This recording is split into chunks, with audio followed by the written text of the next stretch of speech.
開欣議員。早前皇后山邨及山麗苑的食水水質事故，以及屯門區的水管爆裂事故，引起社會對水管情況的關注。就此，政府可否告知本會：一、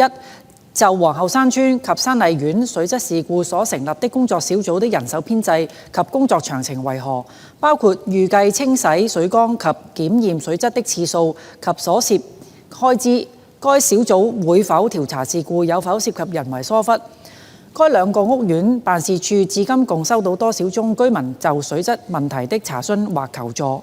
二、鑑於水務署表示會更換全港仍有瀝青塗層的喉管，目前有關喉管在全港各區的分佈、涉及屋苑名稱以及有關更換喉管工作的時間表為何？有否計劃檢查全港屋苑的食水供應系統，以確認其不會積聚瀝青樹枝或其他雜質？如有詳情，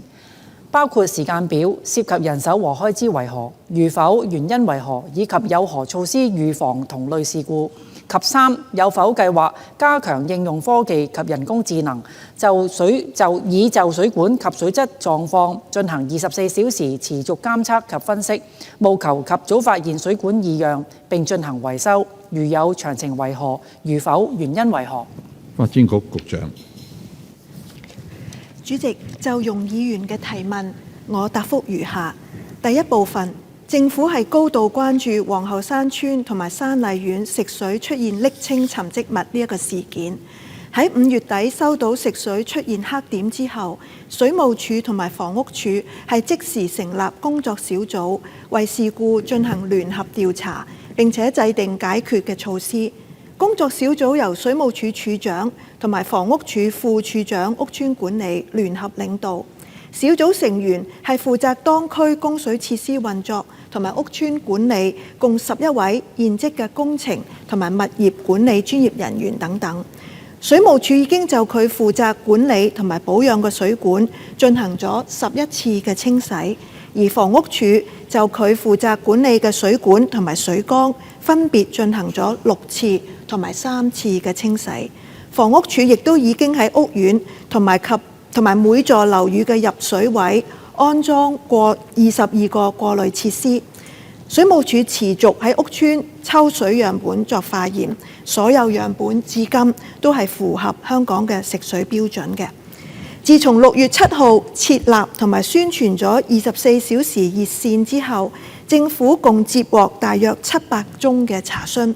此外，水務署從當區區議員、地區三會同埋關愛隊所設嘅街站同埋家訪等不同渠道，收到超過1500宗要求沖洗水錶嘅個案，全部都喺1至2日之內完成沖洗水錶嘅工作。而家大部分嘅居民表示水質已經有改善，無需要繼續跟進。水務署相信食水中嘅黑色沉積物係源自供水系統上游，位於平斜路一段400米長嘅鋼水管。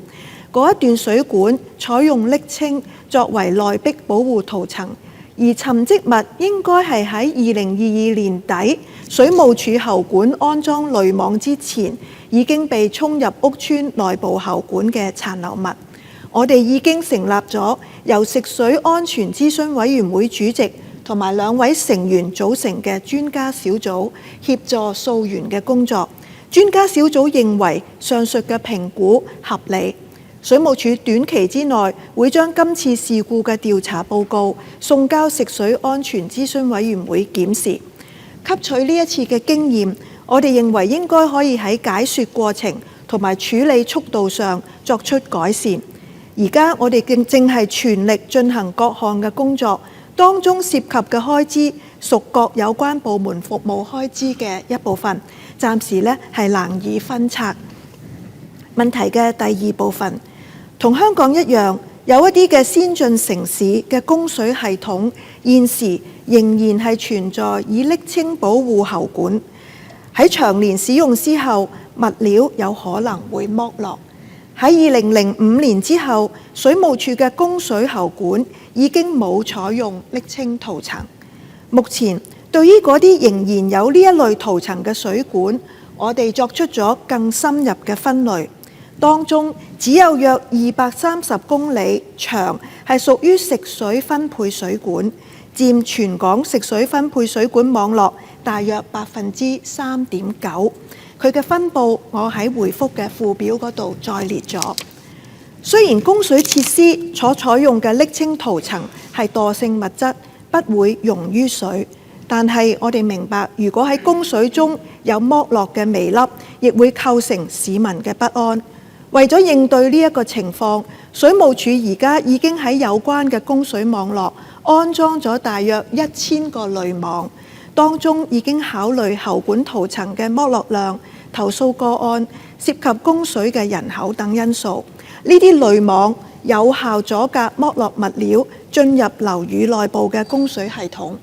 水務署而家正係檢視係咪需要喺合適嘅位置額外再加裝，亦會優化工作指引，向物業管理公司建議保養供水管道同埋濾網嘅方法。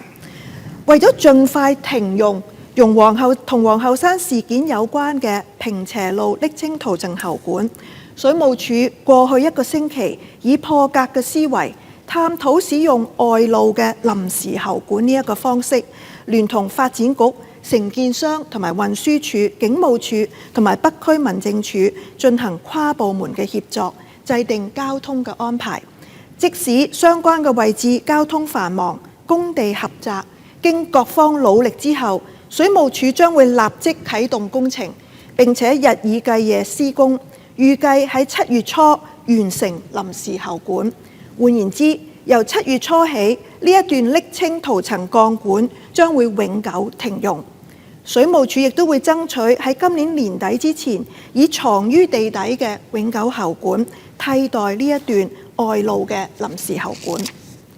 舊年水務署獲得立法會撥款更換或者修復大約20公里長含有瀝青內壁塗層嘅鋼喉管。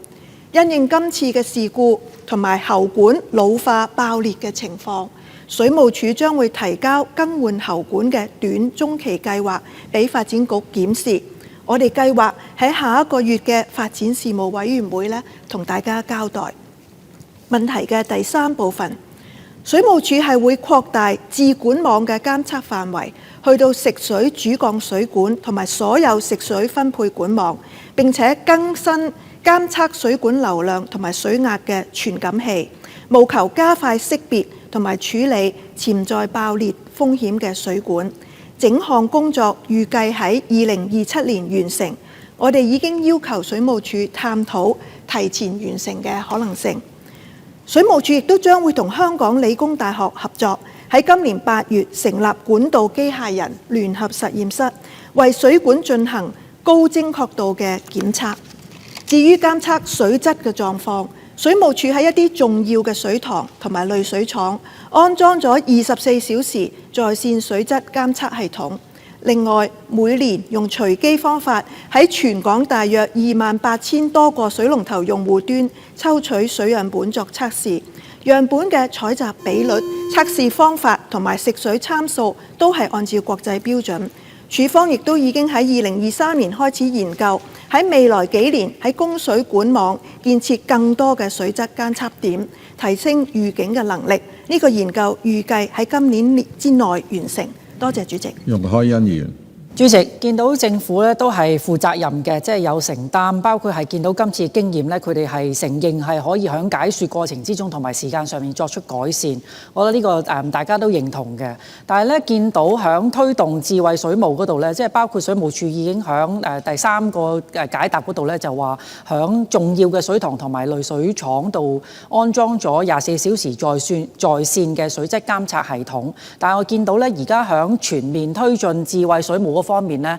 政府仲係未有一個確實嘅時間表。雖然我哋見到係響濾網嗰度方面係做緊嘅，但係見到一啲重點嘅地區，即係包括西貢、屯門、東區同埋深水埗濾網嘅數字亦都係唔係好平均嘅，即係包括係有啲嘅